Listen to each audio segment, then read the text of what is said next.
Good morning, students. Now, today I am going to teach you Chapter 6 Economic Reforms since 1991 और भी can say New Economic Policy. इसमें हमने सबसे पहले इसमें जो डिस्कस किया था meaning of economic reforms. Meaning of economic reforms का क्या था? Set of economic policies.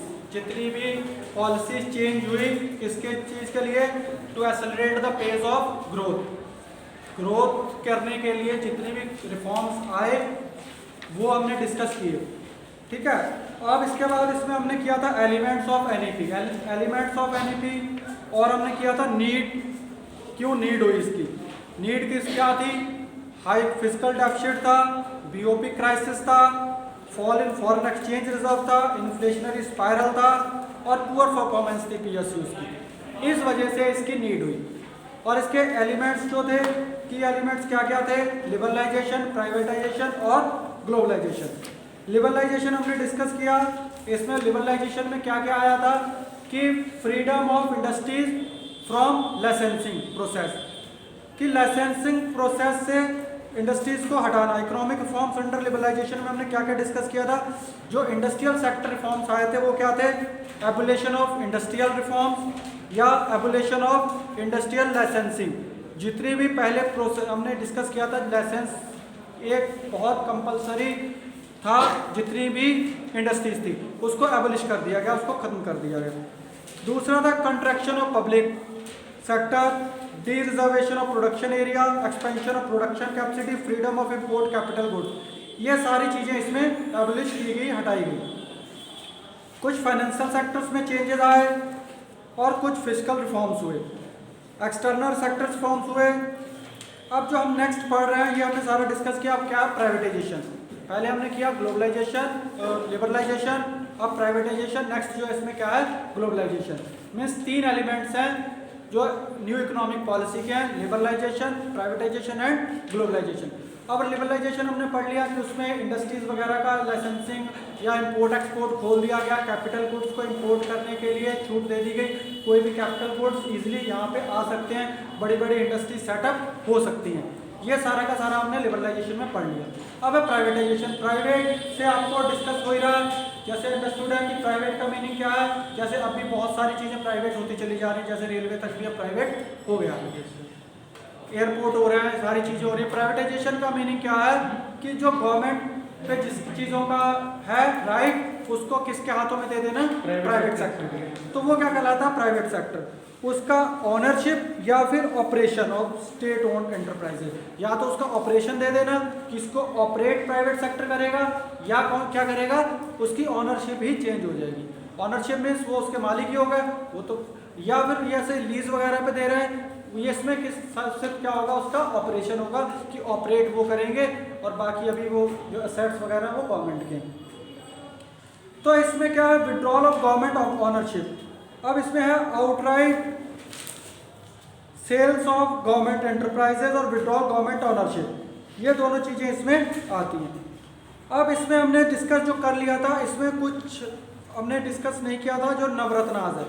नवरत्नाज में क्या था? In the context of PSUs in India, Navratnas refers to 9 such profit making companies which are compared with the 9 courtiers in the court of king Vikramaditya who were man of eminence of rare wisdom. अब जो 9 ये थी industries, ये कौन कौन थी? IOC, Indian oil corporation, BPCL, Bharat petroleum corporation limited, ONGC, oil and natural gas corporation, SAIL, steel authority of India limited, भेल या BHEL भी बोलते हैं उसको. ठीक है. Bharat heavy electric limited, IPCL, Indian petrochemical corporation limited, VSNL, Videsh Sanchar Nigam limited, NTPC, national thermal power corporation and HPCL, Hindustan petroleum corporation limited. इनको क्या बोलते थे? नवरत्नाज. ये बहुत ज़्यादा प्रॉफिट मेकिंग इंडस्ट्रीज थी गवर्नमेंट की. एक है महारत्नाज. महारत्ना में क्या है? 2019 में the government also started according Maharatna status. इसमें coal India limited, Indian oil corporation, national thermal power corporation, ये सारे के सारे इसमें आएंगे. एक है mini Ratnas. Mini Ratna recently yet another status called mini Ratna में क्या था, has been created to encourage PSUs to improve efficiency and profitability. So far 75 PSUs have been awarded mini Ratna status. ठीक है, इसको 75 जो पब्लिक सेक्टर यूनिट्स हैं उसको मिनी रत्ना की उपाधि से नवाजा गया. Obvious gains and imperative losses of privatisation.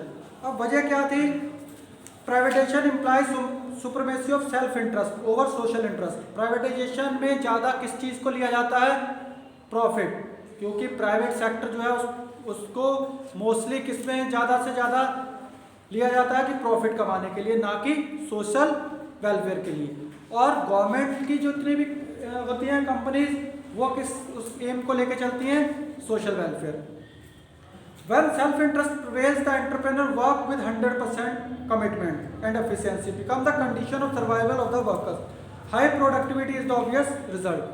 अब जब प्राइवेटाइजेशन होता है या प्रॉफिट मैक्सिमाइजेशन की बात आती है तो उसमें फुल एफिशिएंसी से काम किया जाता है. एफिशिएंसी समझ रहे हैं, जो भी काम करने की क्षमता है उसको क्या बोलते हैं, एफिशिएंसी.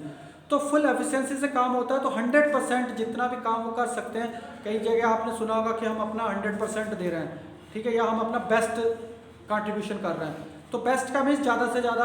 अभी भी अगर आप देखें किसी भी गवर्नमेंट डिपार्टमेंट में जाएँ तो वहाँ पे वजह क्या रहती है, मेन जो प्रॉब्लम है वो क्या है, इनएफिशिएंसी और करप्शन. ठीक है, ये सारी चीज़ों की वजह से क्या रहता है, वहाँ पे प्रॉब्लम्स क्रिएट होती हैं. लेकिन प्राइवेट सेक्टर में क्या है, 100% एफिशिएंसी के साथ और 100% कमिटमेंट के साथ उसको अचीव किया जाता है, जो भी टारगेट जो है सेट कर रखा है. Privatisation experts private enterprise to work in competitive environment both domestic as well as international. Competition induces upgradation and modernisation. अब प्राइवेटाइजेशन होगा, कंपटीशन होगा, कंपटीशन होगा तो अपग्रेडेशन होगा. ठीक है, जैसे आपने देखते हैं कि मोबाइल की कंपनीज थी पहले स्टार्टिंग में, मोबाइल की या कम्युनिकेशन की कंपनीज कम थी, मोबाइल की भी कम थी और जो कंपनीज है सिम वाली वो भी कम थी. तो जैसे जैसे कंपटीशन हुआ तो उनके रेट्स जो है वो बहुत ज़्यादा कम हो गए. जैसे पहले एक मतलब ये जो कीपैड वाला फ़ोन था वही 5-5, 10-10 हज़ार का था. ठीक है, लेकिन जैसे जैसे कंपटीशन बढ़ा तो अब जो है एंड्रॉयड फ़ोन, स्मार्टफोन जो है उससे भी सस्ते हो गए. वजह क्या है, कंपटीशन. जितना ज़्यादा कंपटीशन होता है उतना ही कंज्यूमर को ज़्यादा फ़ायदा रहता है.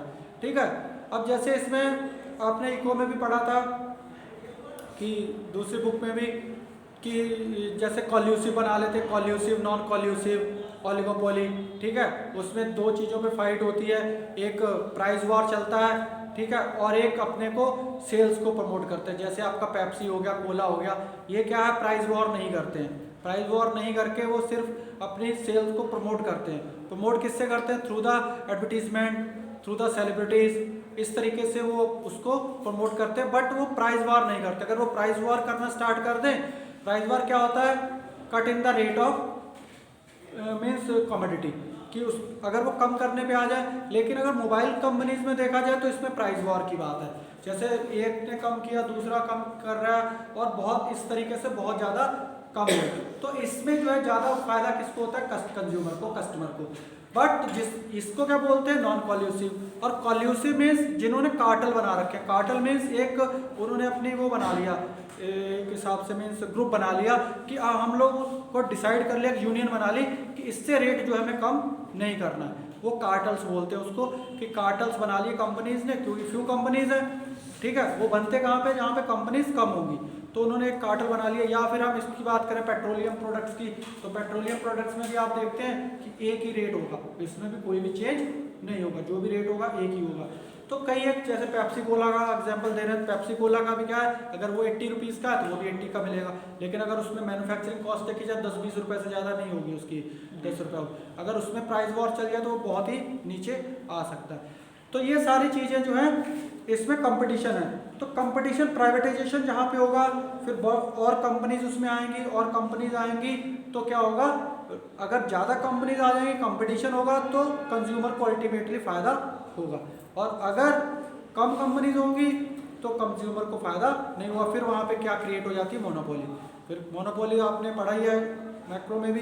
मोनोपोली क्या है, कि अगर जो भी रेट होगा उसका, क्योंकि सिंगल सेलर होता है, लार्ज नंबर ऑफ बायर्स होते हैं, तो जो वो डिसाइड करेगा वही उनको कंज्यूमर्स को लेना पड़ेगा। ठीक है, जैसे सपोज दैट अगर, और एक होता है मार्केट शेयर, जिसका मार्केट शेयर ज़्यादा है। मार्केट शेयर मीन्स क्या होता है, सपोज दैट अगर 50 करोड़ लोग मोबाइल यूज़ कर रहे हैं, सिम 50 करोड़ लोगों के पास है इंडिया में, तो 50 करोड़ में से अगर 30 करोड़ मान लो जियो के चल रहे हैं, ठीक है, तो कितने % उनका शेयर हो गया मार्केट में, 5 3 जा 50 मीन्स उनका ज़्यादा शेयर हो गया काफ़ी।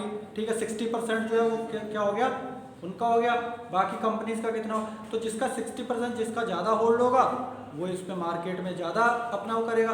या आप बाइक्स ले लें या ये बड़ी 4 व्हीलर ले लें, ठीक है, तो मार्केट में शेयर देखते हैं कि किसका मार्केट में शेयर जो है वो ज़्यादा, तो उसका ज़्यादा होल्ड जो है वो रहता है। अब मान लो जियो ही है, अगर जियो का एग्जांपल लें तो जियो का क्या है, पहले उन्होंने होल्ड कर लिया मार्केट में, अब होल्ड हो गया तो अब वो अपने हिसाब से बाकी कंपनीज को अगर धीरे धीरे वो बैठ ही रही हैं, अगर वो बिल्कुल ही खत्म हो गई कंपनीज, अगर कम्पीट नहीं कर पाई तो क्या होगा, इनकी मोनोपोली जो है वो क्रिएट हो जाएगी। जब मोनोपोली क्रिएट हो जाएगी फिर वो अपने हिसाब से अपने मन मुताबिक जो है वो पैसा कमाएंगे। तो इसमें अगर ज़्यादा कंपनीज, जितनी ज़्यादा कंपटीशन होगा उतना मॉडर्नाइजेशन भी होगा और अपग्रेडेशन भी होगा। प्राइवेटाइजेशन क्या करता है और प्रमोट्स क्या करता है, diversification of production.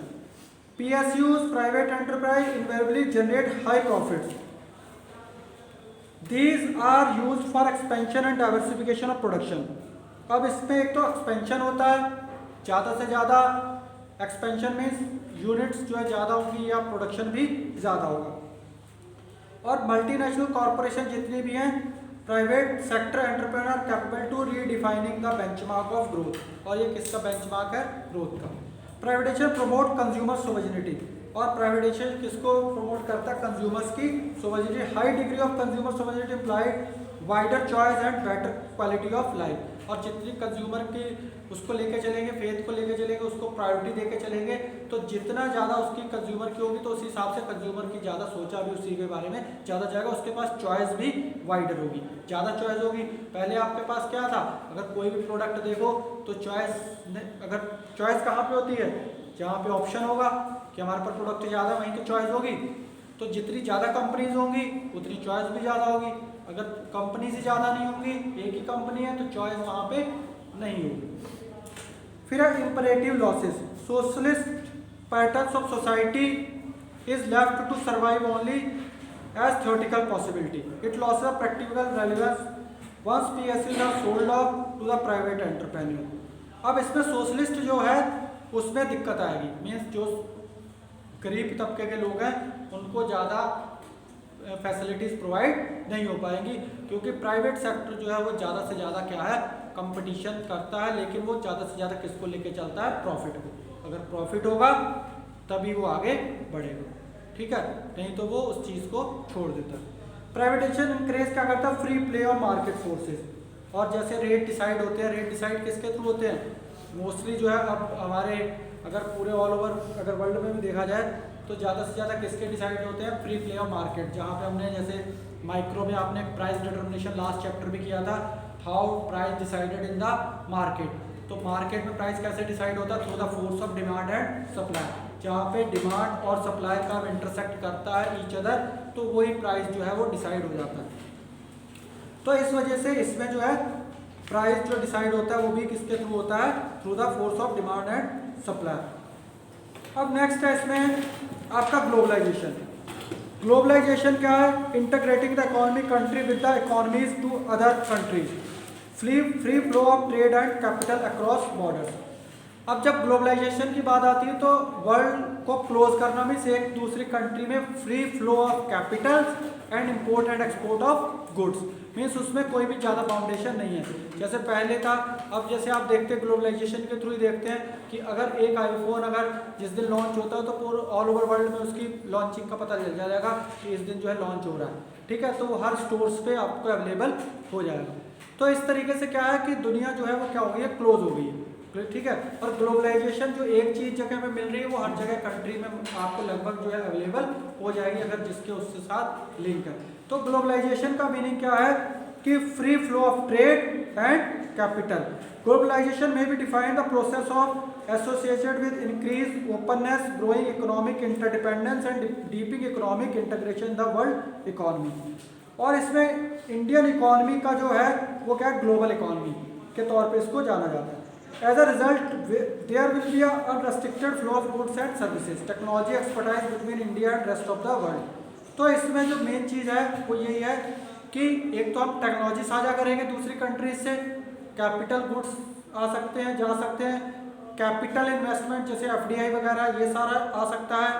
Next trade जो है वो हमारा इजीली हो सकता है. मीन जैसे अभी आपका प्याज का रेट बढ़ेगा, बढ़ा भी तो इन्होंने फटाफट क्या किया कि बोल रहे कि हमने इंपोर्ट कर लिया, तो इंपोर्ट करेंगे तो ऑटोमेटिकली यहाँ का रेट जो है वो कम हो जाएगा.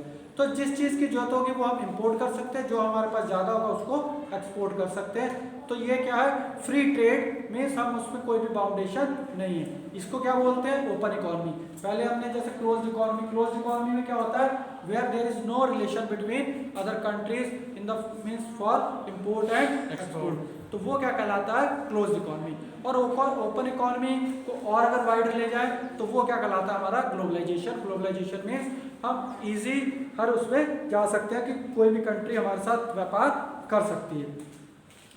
अब पॉलिसी स्ट्रेटेजीज क्या क्या थी इसमें, सबसे पहले था increase in equity limit of foreign investment, जिसको हम क्या बोलते हैं FDI. उसको क्या किया गया, इनिशियली पहले कितना था 40%, it now range between 51 to 100%. पहले जो था ये कितना था, सिर्फ 40% जो FDI होगी वो लगेगी, बाकी हमारे देश का पैसा उसमें लगा होगा. FDI समझ रहे हैं, फॉरेन डायरेक्ट इन्वेस्टमेंट, जैसे वॉलमार्ट्स वगैरह ये सारे हैं, कोई भी बाहर की कंपनी आके यहाँ पे इन्वेस्टमेंट करना चाहती है तो पहले वो सिर्फ 40% कर सकती थी, लेकिन अब वो कहाँ तक कर सकती है, 100%. In 47 high priority industries foreign direct investment to extend of 100% has allowed without any restriction and red tapism.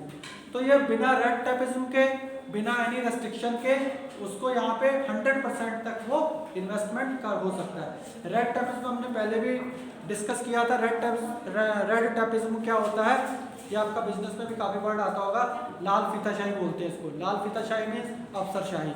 अफसरशाही मीन्स जहाँ पे जितने भी ऑफिसर्स हैं वो अपना ज़्यादा रौब दिखाते हैं या उसको किसी चीज़ को रोकते हैं या वो कहते हैं कि हमारे कमीशन के बिना, तो वो चीज़ इसमें खत्म हो गई.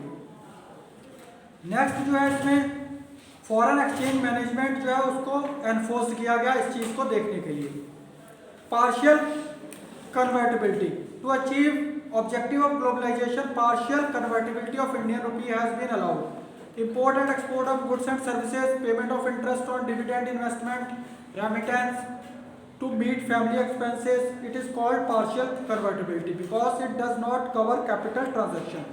इसमें कैपिटल ट्रांजैक्शन नहीं है, इस वजह से इसको इजीली ट्रांसफर जो है पैसा हो सकता है. फिर लॉन्ग टर्म ट्रेड पॉलिसीज, और इसमें लॉन्ग टर्म ट्रेड पॉलिसीज को भी जगह दी गई. नियरली 5 years के समथिंग इसको कर दिया गया. Under this policy all restriction and controls of foreign trade have been removed. जितने भी फॉरेन ट्रेड पे थे इसमें उसको रेस्ट्रिक्शंस थे उसके हटा दिए गए. रिडक्शन इन टैरिफ्स, और टैरिफ्स तो जो टैक्सेस थे उनको भी कम कर दिया गया. विड्रॉल ऑफ क्वांटिटेटिव रेस्ट्रिक्शंस, और काफ़ी since 2001 the quantitative restriction on all import items have been totally withdrawn. सारे के सारे इंपोर्ट्स पे क्वांटिटेटिव जितने भी रेस्ट्रिक्शंस थे उनको हटा दिया गया. अब जैसे इसमें वर्ल्ड ट्रेड ऑर्गेनाइजेशन दे रखा है, ये इंपॉर्टेंट रोल प्ले करता है इसको ग्लोबलाइजेशन में. ये सारे के सारे उसको देखता है, ठीक है, जितने भी व्यापार करते हैं उसको देखता है. और इसका जो हेड ऑफिस है वो कहाँ है, हमारा जेनेवा में.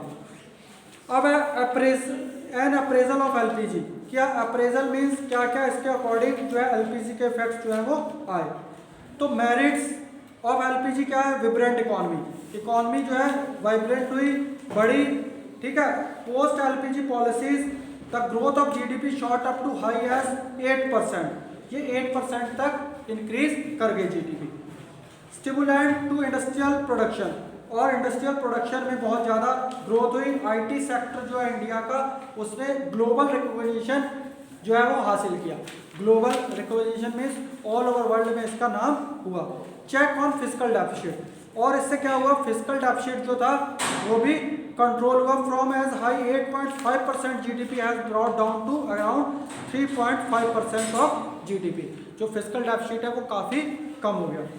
चेक ऑन इन्फ्लेशन, महंगाई जो है थी, महंगाई पे भी बहुत ज़्यादा इससे कंट्रोल हुआ।